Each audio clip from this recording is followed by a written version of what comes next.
Each year, fire claims the lives of 3,400 Americans and causes billions of dollars in damages.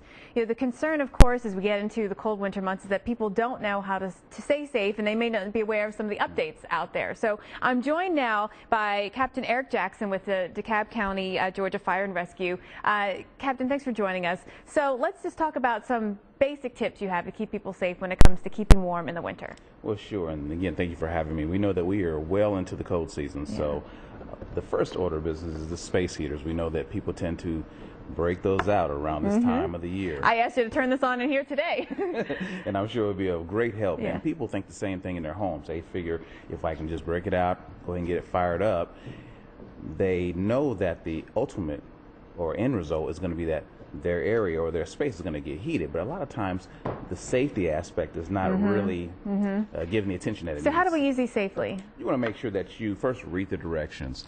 All space heaters tend to be a little bit different, but they all function the same, of course, but you want to make sure you read the directions. You want to make sure that you maintain the space. I was speaking with a friend of mine, and their daughter actually had placed a space heater too close. Two mistakes with that. Number one, the daughter was actually handling it when probably the parents should have. One. Two, the child actually inadvertently placed a space heater too close to a burning combustible, a bed sheet, a blanket, a bed, anything like that that could have the potential to burn is, it's not something where you want to have so a you need space to leave a decent amount of space. Is there a rule of thumb? 3 feet? Yes, ma'am. Okay. Now, what about wood burning fireplaces or even gas fireplaces? Well, again, wood burning stoves, they burn. There's two levels. There's hot and there's really, really hot. So you just want to make sure that if you're going to burn one of those, we know that they exist in the home. You want to have items available to extinguish that fire or to allow the fire to be able to self-extinguish itself in the event that it gets a little bit out of hand. Well, speaking of extinguishing a fire, I mean, I'm afraid of having to ever use a fire extinguisher, and you brought one. How do you even, first of all, how do you know when to use it, and then how do you use one? Well, very simply and very quickly, when utilizing a fire extinguisher, you just want to remember four things: pull, aim, squeeze, and sweep.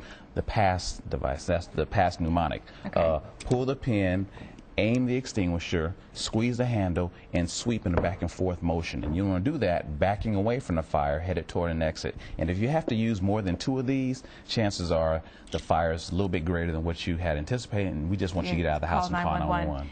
We have about 10 seconds, but you brought, I know, a fire alarm, and this is good for the hearing impaired because it has a light on it. Absolutely, absolutely. Both work the same way. This one allows for someone who has impaired hearing to be able to see it. Excellent. And a smoke alarm. Captain Eric Jackson, thank you so much for your advice this morning. Stay safe, everyone. We'll be right back.